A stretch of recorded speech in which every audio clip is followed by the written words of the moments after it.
Bueno, continuamos con esta ronda de pensadores y pensadoras. Es el turno de Juan Giani, un local, aquí de Rosario, profesor de la Universidad Nacional de Rosario, filósofo, egresado de la Facultad de Humanidades. Fue concejal de esta ciudad, autor y coautor de varios libros sobre peronismo y kirchnerismo. Adelante, Juan. Hola, buenas tardes. Yo vengo a hacer el valor local acá.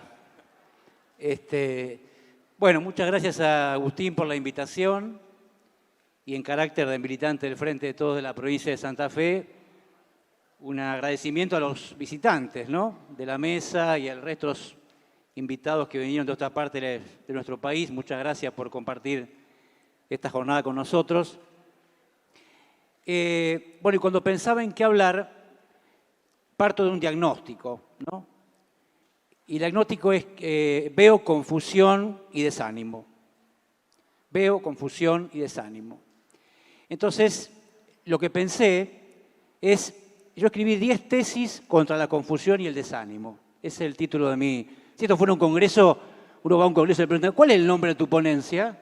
Bueno, se va a llamar 10 tesis contra la confusión y el desánimo. Hay un machete, ¿no? Espero decirla rápido para no robar tiempo. La primera tesis, y hay que refrescarlo esto, ¿no? Mauricio Macri no es ni tonto, ni burro, ni vago. ¿Por qué digo esto? Porque construyó por primera vez en la historia argentina una fuerza política de centro-derecha que luego de un muy mal gobierno sacó el 40% de los votos y acaba de sacar 42 en las elecciones de medio término y en 2019 movilizó 100.000 personas a la Plaza de Mayo. Eso es un cambio radical en el sistema político argentino. ¿Y por qué digo esto? Por muchas razones. La primera, porque fue la causa que llevó a Cristina a elegir a Alberto.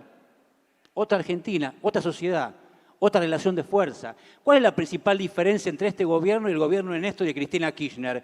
Que fueron gobiernos sin oposición política.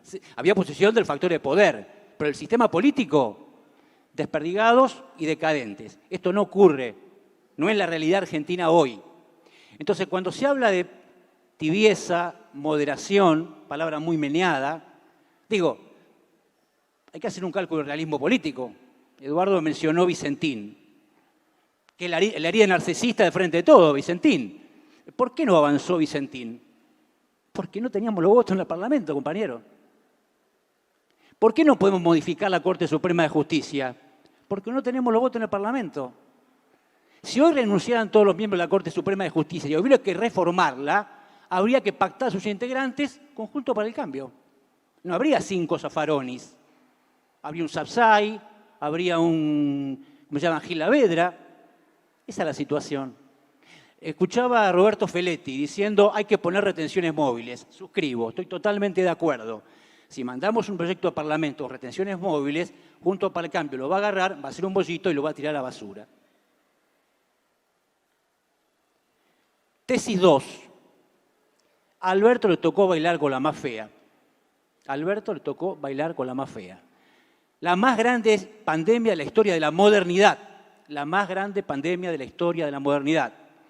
El sobreendeudamiento de Macri y ahora una guerra de las de antes, ¿no? La guerra del siglo XIX, invasiones, tanques, así que era una guerra territorial, con lo que sabemos, ¿no? En ese contexto gobierna el Frente de Todos. Y no hay que olvidarse de eso, de esta pandemia. Nos vamos a acordar dentro de 50 años, los que estemos vivos, yo no. Los jóvenes sí. Estuvimos en la pandemia en la cual gobernó Alberto Fernández. Y yo escuchaba ahora escucho un juicio que quiero refutar. Comparar esta situación con el 2001. Esto no tiene nada que ver con el 2001. Me preocupa esa referencia al 2001, como si estuviéramos en una especie de estado de precolapso. El precolapso hubo en el 2020. ¿Se acuerdan lo que pensamos en el 2020? ¿Se acuerdan esa frase, puede estallar el conurbano? Nos acordamos, ¿no? Puede estallar el conurbano. ¿Estalló el conurbano? No, no estalló el conurbano, ni nada que se le parezca. Y el sistema de salud resistió. Resistió el sistema de salud y no estalló el conurbano. Y ese mérito, compañero, hay que contarlo, hay que ponerlo en el haber del Frente de Todo. No que bueno, y sí, ya está, no que ya está.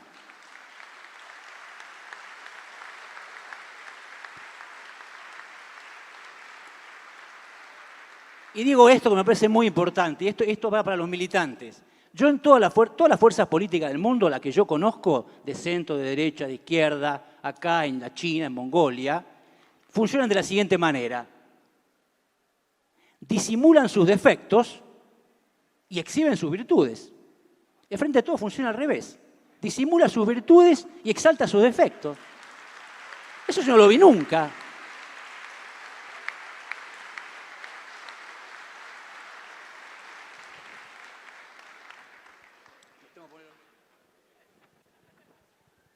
Tercera tesis. La elección la perdimos por la pandemia, compañeros. La elección la perdimos por la pandemia.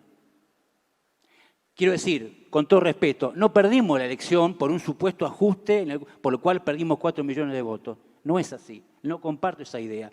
La perdimos por una espantosa pandemia, como la perdieron casi todos los gobiernos del mundo. Es así, es un dato, no es una opinión. Es decir, en la pandemia quisimos atajar penales. Atajamos penales. No se podía, solo se podía atajar penales. En un país que además no podía tomar un peso de deuda. Ahí está el amigo Sergio. Pero un peso quiere decir ni para un atado de pucho. No podíamos tomar deuda ni para un atado de pucho, que fue lo que hicieron todos los países del mundo. Argentina no pudo hacer eso por Macri. Sin embargo, atajamos los penales. Ahora, perdimos la elección. Eso me parece fundamental tenerlo en cuenta al momento de pensar qué fue lo que pasó. Por supuesto que habría que haber tenido una política de ingreso más agresiva. Por supuesto que la famosa fiesta de olivos no ayudó para nada, comparto plenamente ambos juicios, pero voy a decir un contrafáctico. No lo puedo probar, pero lo voy a decir. Si hubiera habido una política de ingreso más agresiva y no hubiera habido la famosa infausta fiesta de olivos, hubiéramos perdido igual. Solo que en vez de perder 42 a 34, hubiéramos perdido 41 a 37. Pero la derrota la íbamos a tener también. ¿Suena trágico eso? Y sí, en parte es trágico. Porque nos tocó bailar con la más fea. 4. No es lo mismo un ajuste que gastar menos de lo que podríamos haber gastado. ¿Se entiende, no? No es lo mismo un ajuste que gastar menos de lo que podríamos haber gastado. ¿Qué quiero decir? En la Argentina, del Frente de Todos, no hubo ningún ajuste. No hubo ningún ajuste. 2020 fue la catástrofe, hubo ajuste hasta en Dinamarca hubo ajuste. En Argentina no hubo ajuste, en el 2020 sí, una catástrofe. 2021 no hubo ajuste, todos los números lo dicen. Clarito, acá se contaron. Creció la economía, subió la tasa de empleo, la tasa de actividad, bajó el desempleo, mejoró la distribución del ingreso, mejoró el poder adquisitivo del salario, subió la tasa de inversión, subieron las exportaciones. ¿Qué ajuste? El ajuste más raro del mundo ese. No hubo un ajuste. ¿Qué es lo que sí pasó? Y ahí le hago una crítica a nuestro ministro Guzmán. Gastamos menos de lo que podríamos haber gastado. ¿Y eso por qué lo digo? Porque si uno agarra el presupuesto 2021, yo lo leí, ¿y qué decía? Déficit fiscal 4,5. ¿Cuánto fue el déficit fiscal? 3 puntos. Si nos comimos 1,5 puntos de déficit fiscal. Eso sí es una crítica, pero no es un ajuste. Lo confundamos. Ajuste no hubo, pero podríamos haber gastado más. Tesis número 5. El acuerdo con el fondo es un buen acuerdo. El acuerdo con el fondo es un buen acuerdo. En una situación catastrófica. Jugando como yo soy de Rosario Central. Es como Rosario Central contra el Paris Saint-Germain. Y le sacamos un empate. Jugando de visitante. Es un buen acuerdo. Es un buen acuerdo. Quiero decir lo siguiente. Hay compañeros que dicen una frase que es: se podría haber llegado a un mejor acuerdo.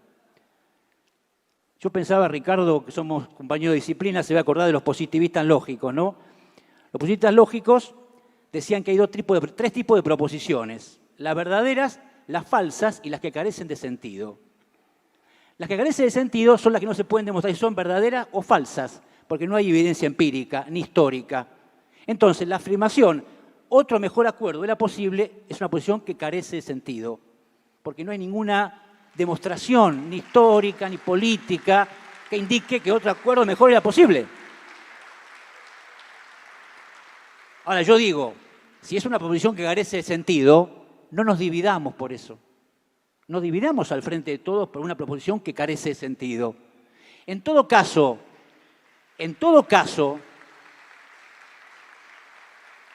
tanto nosotros, los que lo defendemos, como los compañeros que lo critican, estamos de acuerdo en algo. ¿En qué? En que no tiene que haber ajuste.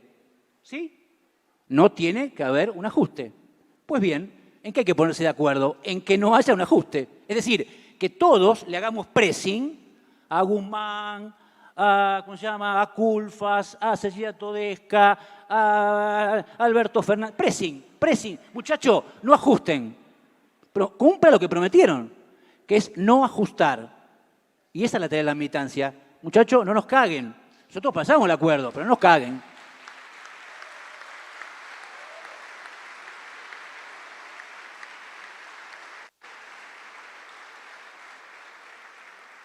Sexta tesis. Comparto con María Esperanza Casullo. A este gobierno le falta enemigos. A este gobierno le falta enemigos. Es un problema del presidente, de su discursividad. Nosotros venimos del discurso de los... Nosotros estamos muy acostumbrados a la discursividad kirchnerista. Cristina, Néstor, la 125, el discurso del enemigo. Estamos impregnados del discurso del enemigo. Eso viene del peronismo, no lo que lo inventó Néstor y Cristina. Eso estaba en Perón también, ¿no? Perón, no me quiero extender sobre eso, Perón es la combinación de antagonismo y comunidad, ¿no?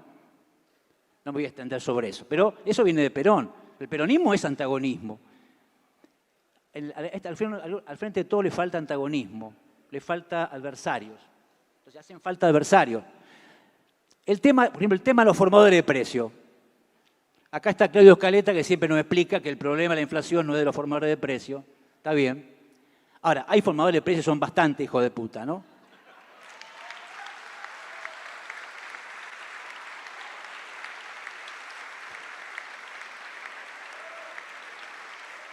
Entonces yo digo, hay que ponerse más firme con los formadores de precios. Ahora, quiero decir una cosa. Escucho por ahí una especie de neomorenismo, ¿no? El neomorenismo y ahí la autocrítica, ¿no? Porque un energúmeno como Guillermo Moreno, que la piden que renuncie Cristina Alberto, fue 7 años el hombre fuerte de la economía de nuestro gobierno.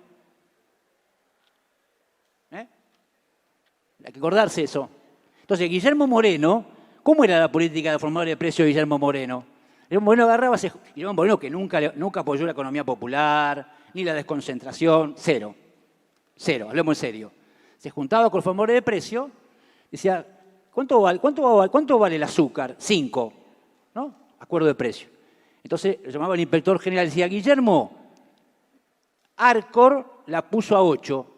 Entonces yo, agarraba el teléfono, le decía, Pagani, la concha de tu hermana, hijo de puta, bajame el precio. Y Pagani decía, Guillermo, una confusión. Y lo ponía a 6. Entonces, cagaba el acuerdo de precio y Moreno se quedaba contento. Decía, fuimos contra los formadores de precio. Eso no es una política contra los formadores de precio. Y después vino Augusto Costa, que era mucho más sofisticado, mucho más inteligente, e hizo precios cuidados, que es la política que está haciendo ahora Alberto Fernández. La política de precios cuidados que no alcanza, hay que ser más firme, etc. Y agrego esto. Hay cierto compañero del kirchnerismo que están construyendo un kirchnerismo que nunca pasó.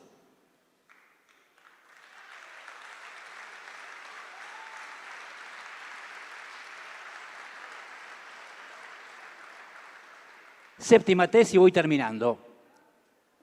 Pensemos, esto puede sonar dramático, pero lo quiero decir. Pensemos en la experiencia del 73. Pensemos, por favor, en la experiencia del 73.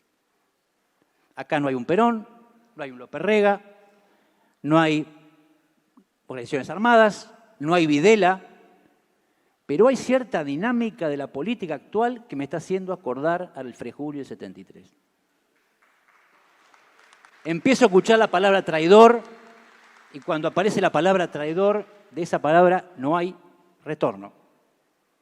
Perón decía una frase que siempre recuerdo, una frase extraordinaria. Decía, ni apresurados ni retardatarios. Si hubiéramos escuchado esa frase de Perón, o si Perón, para no salvarlo, la hubiera aplicado mejor, nos hubiéramos ahorrado muchísimos dramas en la Argentina. No repitamos ese error.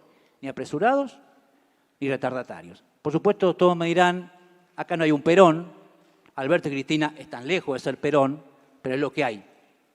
Entonces, les pedimos que sepan regular esa tensión entre los apresurados y los retardatarios. 8. Compañeros, acá no hace falta solamente unidad, hace falta cohesión. Hace falta cohesión. Unidos estamos. Acá no se rompió nada, pero falta, en el frente de todo falta cohesión. Falta espalda con espalda. Falta cuando el otro se equivoca, cubrirlo. Y en todo caso, putearlo donde nadie escuche ni vea.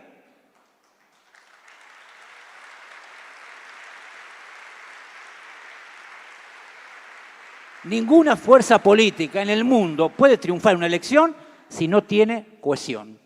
Y nosotros tenemos que ir ganando crecientes niveles, no solo de unidad, porque si acá no hubiera unidad es porque estamos en manos de unos locos, de uno irresponsable. Descarto la unidad, porque creo no estar en manos de irresponsables. Pero yo pido no unidad, sino cohesión, que parece más difícil. 9. Por supuesto que hay 2023, compañeros. ¿Qué clase de peronista es el que duda que hay 2023?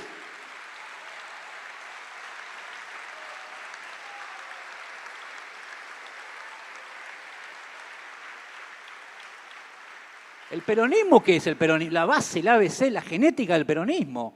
Voluntad de poder, vocación de mayoría, a veces metiendo la bolsa lo que venga. Pero bueno, el problema del peronismo no es, digamos, de falta de vocación de poder, es en todo caso de exceso de vocación de poder.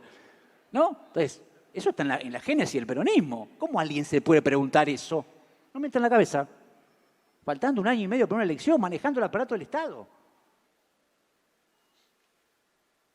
Y además, para no ser una nación voluntarista, quiero decir, primero, no hay pandemia, crucemos los dedos, que no venga el bicho, no hay pandemia, la causa principal de la derrota, y todos los números indican, todos los datos indican que vienen 2 años de crecimiento. Entonces, ¿cómo perder una elección sin pandemia y creciendo? No digo que no vaya a pasar, pero tenemos las armas para pelear. Y además, como bien dijo María Esperanza Casullo, recuerdo un dato. Entre 2009 y 2011, el Frente para la Victoria creció 22 puntos. ¿Se acuerdan ustedes? 22 puntos crecimos. De 32 a 54. Y en el 2017 crecimos 18 puntos. Del 30 al 48. Pedazo de cifra, ¿no? Hoy miramos la encuesta. No hagamos política con encuesta, muchachos. No hagamos política por encuesta. Sí, miremos encuestas, pero no, hay que pensar políticamente las cosas, mirando la historia, no la encuesta.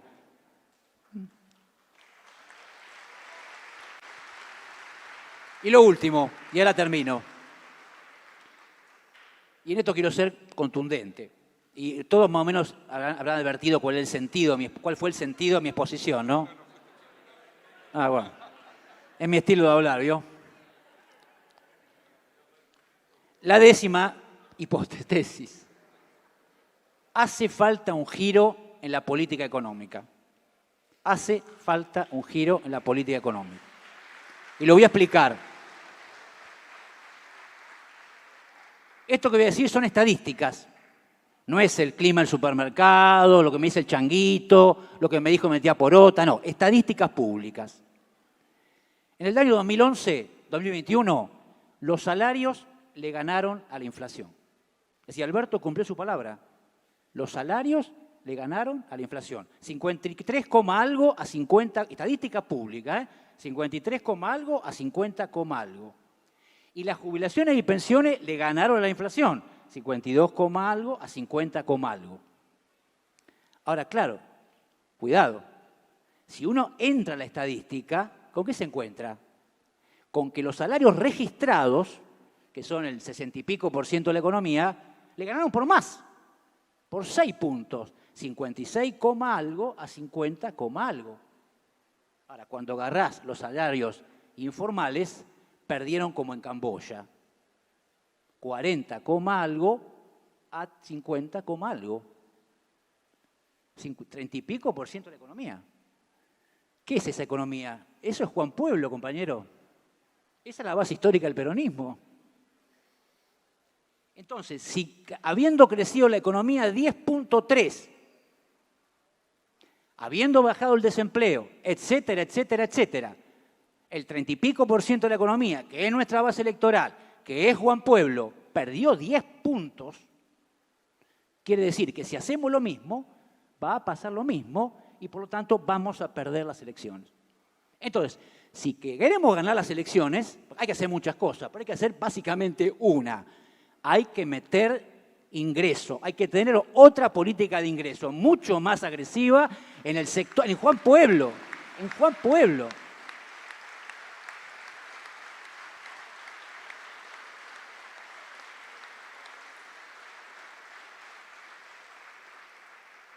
Si eso no pasa, compañeros, compañeras, funcionarios, funcionarias, amigos, el próximo presidente se va a llamar Horacio Rodríguez Larreta. Y si eso es así, a llorar a la iglesia. Buenas tardes. Gracias, Juan Giani. Bueno, cerramos esta mesa de pensadores y pensadoras.